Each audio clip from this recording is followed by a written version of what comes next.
I have only one thing to say from the bottom of my heart. President Putin, stop your troops from attacking the Ukraine. Give peace a chance. Too many people have already died.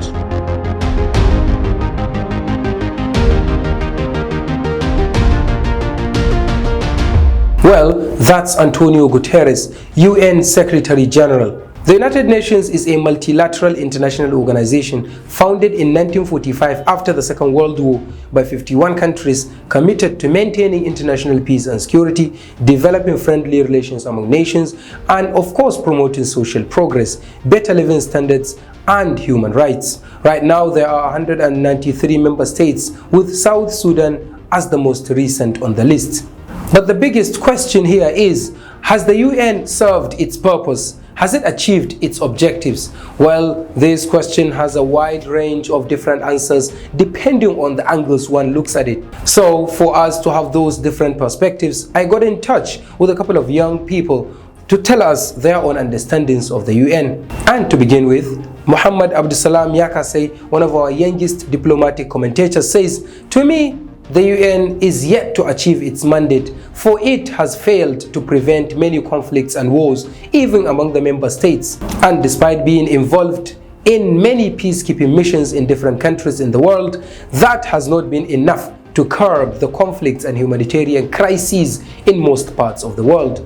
And when asked about the allegation that the UN is dancing to the tune of the United States, Muhammad Yakase says, well, for UN, dancing to the Western tune, particularly the United States, is not a topic of discussion because the US is the main donor of the institution, so dancing to her tune should not be an issue to be placed on the table. And Destiny Army, who happens to be an activist and a journalist here in Nigeria, says, United Nations is a universal organization with focus on our world. He continues to say, with regards to achieving its objectives, it has to some extent, and its objective is not one that can be said to have been achieved, but it's trying. That's Destiny. So we've got Comrade Tafida Sabo, who is a student of international studies at Yusuf Maitama Sile University here in Kano, who's at the same time running for the seat of SUG president at that university. He wrote an opinion piece citing examples of what he calls aggressive leaders like Saddam Hussein of Iraq and Muammar Gaddafi of Libya, who met their fate after committing what Tafida describes as different kinds of atrocities against their own people. But Tafida continues to say, and I quote, "Week after Al-Qaeda attacked the US on September 11, President George W. Bush Jr. announced the US invasion of Afghanistan, in spite of the fact that invasion of one country by another is strictly against the Charter of the United Nations Organization, which guarantees sovereignty and territorial integrity of member states." Tafida continues to criticize and lambast the United Nations for what he describes as its quote-unquote refusal to hold President Bush accountable for his flagrant violation of international law. But Barrister Rabia Hadija seems to have taken an indirectly different turn. When asked about the UN dancing to the tune of the US, she says, well, this here is a bit tricky. I want to say it's possible that sometimes it does dance to the tune of the US, and this is just my opinion, and I base it on the fact that the state, that is the United States, is a massive influencer around the world and in the UN itself. Now I would ask you this question: what do you think would happen if the US decides to exit the UN? You're right, the funding will be less, UN agencies will have less influence globally, and they would not be as effective. There would be a shift in power, and lastly, other countries that look up to the US might also leave. That's Barrister Rabia Hadija. Well, on the other hand, it is indubitably true that people have and will continue to have different takes whenever the UN issue is on the table. By the way, it's of course believed by many people that the United States of America has an enormous amount of influence on the UN, simply because since its inception in 1945, the US has been the biggest financial contributor to the United Nations, contributing, well, according to Council on Foreign Relations, about 11.6 billion US dollars to the United Nations in 2020 alone. But what many people don't know is that every member state pays some amount of money for the run and maintenance of the organization. For example, it was reported in 2018 by Premium Times that Nigeria paid $5.08 million as its regular UN dues. And you know what? It's not just financial contribution, because Nigeria in 2013 contributed the 5th largest number of peacekeepers to the United Nations peacekeeping operations, and the country had served a 2-year term from 2014 to 2015 as a temporary member of the United Nations Security Council, which of course brings us to the next issue, the UN Security Council. What do we have to know about it? Well, it is the heart of the United Nations because it is where the biggest decisions are made and taken. And its 5 permanent members, namely China, France, Russia, the UK and the US, have veto power each, meaning they can easily overturn and override any decisions taken at the floor of the UN Assembly. The current Turkish president, he has his famous trademark or famous saying, which is about the world is bigger than 5.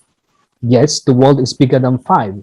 If you look at the way how by 5 you're talking about the 5 this is what I'm going to major explain. powers. Exactly. Okay, if you look at the United Nations, the UN Security Council, all the decision, cycles, goes and back and forth within these 5 permanent members.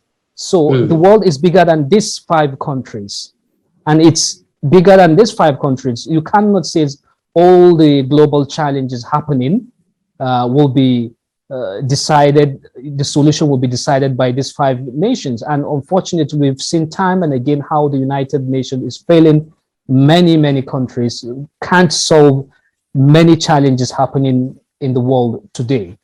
So there must be a change of narrative. Particularly the United Nations needs reform. That's Usman Aliyu Uba, a producer at TRT World there in Istanbul, Turkey, or Turkiya as they now pronounce it, talking about a popular slogan of the Turkish president Recep Tayyip Erdogan.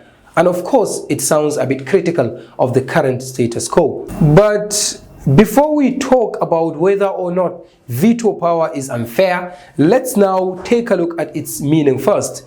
Veto power, according to Wikipedia, is a legal power to unilaterally stop an official action. Well, many thanks to Jimmy Wales' Wikipedia. But in the case of the United Nations, many people think it is just unfair for just 5 countries to be deciding the fate of about 188 countries. So, is this veto power an unfair thing? Well, Professor John Edward Phillips will address that, as it continues to be a highly contentious and debatable issue to look at. And of course, the debate may not just end now. But before then, for us to clearly get the hang of the situation, let's take a quick look at why and how those 5 countries came to have the veto power briefly. And to do that, I've got in touch with Dr. Sadiq Abubakar. He is a lecturer and a researcher from Nigeria, but now based in Malaysia at University Kebangsaan Malaysia, or in English, National University Malaysia. So when these 5 countries were approached to be a part of the United Nations, they set conditions in order to protect their interests and national security. For them to be part of the United Nations, they set the condition of having the veto power, and only by having the veto power, then they would be joining the United Nations. So that is how they ended up having the veto power. Of course, to experts like Dr. Sadiq, history is very important in understanding anything. But hold on, there is a bit of problem here.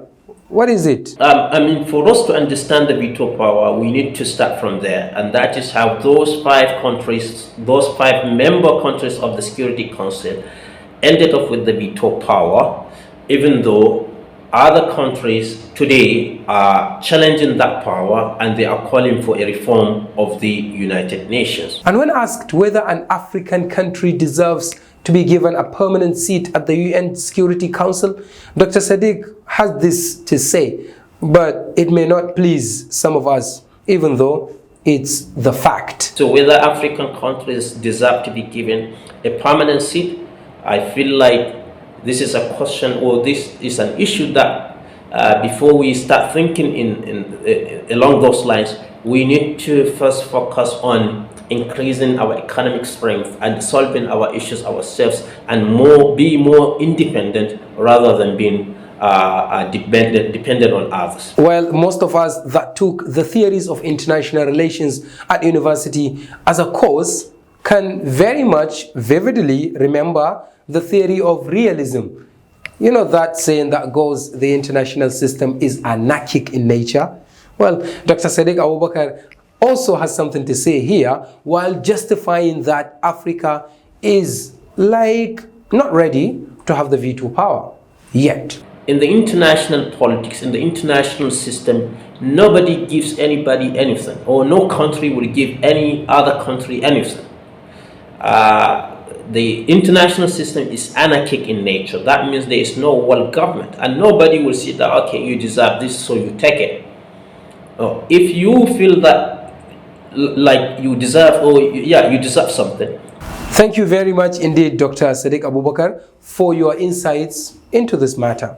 Now, of course, connecting the dots is always what we do. And to do that, let's bring in Professor John Edward Phillips, an American Emeritus Professor of African History at Hirosaki University there in Japan, Far East, to answer our earlier question about whether or not veto power is unfair. But hold on, he says something pretty much good about Africa. What is it? Life isn't fair. The UN is the alliance that won World War II, and the Permanent Security Council members are the Big Five from the war. One result of that war is that Africa got its independence. But we need to remember that the UN is a collection of nations, not of people. Each country gets one vote, although in the Security Council, the Big Five have veto power, and therefore no one can tell them what to do. But surprisingly, when asked whether the UN is undemocratic given its structure, he says, it's not supposed to be democratic. It's a collection of countries, not of people. Each country gets one vote, regardless of its population. Furthermore, most of the members are not democratic, and two of the Big Five have usually not been democratic. In the U.S., there has been talk about an alliance of democracies, but democracy is relative, so it's a problem to decide who belongs in the alliance and who doesn't. Well, I don't know, but this may come to some of you as a huge surprise, if not a shock, because Professor John Edward Phillips does not believe that the UN is heavily influenced by the United States. Is it because he's American from California? Well, I don't simply know, but many would say yes. The U.S. doesn't have as much power in the UN as you seem to think it does, at least compared to the other Big Five. And there is much dissatisfaction with the UN in the U.S. I then put to him a question that's been itching the minds of many people, which is, Professor, looking at the war in Ukraine and the devastation of Libya, Iraq, and Afghanistan, and many other countries, can we say that the UN, just like the League of Nations, has failed? It's too early to know for sure, but the case for reform has been building. Japan has been pushing for a permanent seat. They walked out on a permanent seat in the League of Nations. And I think a United States of Africa could just demand a permanent seat, but that's another question. Well, I think Professor seems to still be optimistic about the UN, unlike many other people who probably have lost faith in it. But to be fair to the United Nations, it's not all doom and gloom. Many people have for long been criticizing and lambasting the organization for its weakness to force the major countries to do something or stop it, like the US invasion of Afghanistan and Iraq and recently the Russian invasion of Ukraine. Let's not forget the Muslims suffering in Myanmar and those who have been forced out of their homes from the country, who are taking refuge in neighboring places like Bangladesh, something that the United Nations itself has described as quote-unquote a textbook example of ethnic cleansing. And since 2015, over 900,000 Rohingya refugees have fled to southeastern Bangladesh alone, and more to the other surrounding countries and major Muslim nations. Well, this is very, very, very disheartening.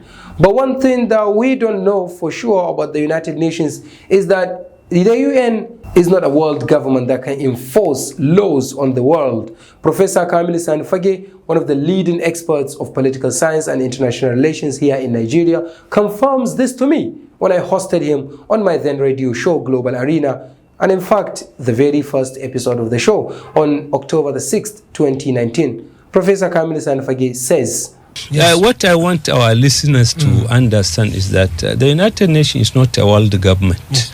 Okay. There is a difference between international organization and municipal or domestic government. Where you have a government, let's take for Nigeria as an example. You see, the federal government has the power to compel all the constituent elements. They have no option but to obey the laws of the land. But where you have a voluntary organization like international organization, members are independent.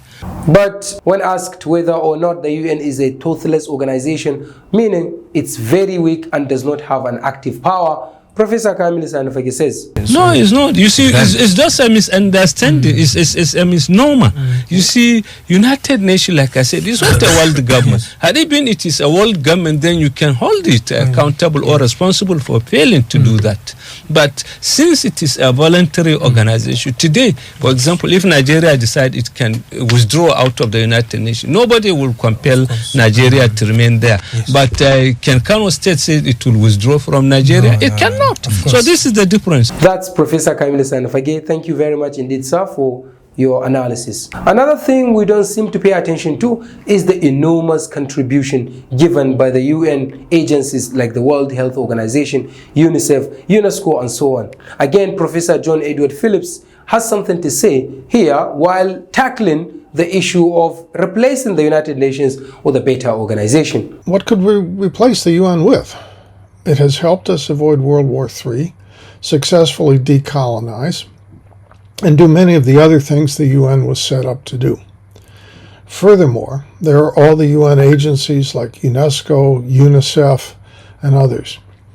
The peacekeeping operations, although they have not always been successful, including keeping peace on the Korean Peninsula and other aspects of the UN that the world really needs. On balance, I think it's a good thing, despite its occasional goofs and failures. Finally, the African continent has, as some people believe, benefited from the UN through the UN agencies like the World Health Organization, which is concerned about global health issues. As you know, the WHO was very active on the case of Ebola virus disease, which erupted in 2014, and of course, the COVID-19 pandemic. The global pandemic. On the other hand, UNICEF deals with children's issues, and it has helped to eradicate polio, among other deadly diseases like malnutrition, while UNESCO has a lot to do with science, education, and of course culture. Even though these are not the only UN agencies currently in existence, we indeed have others like the World Food Programme.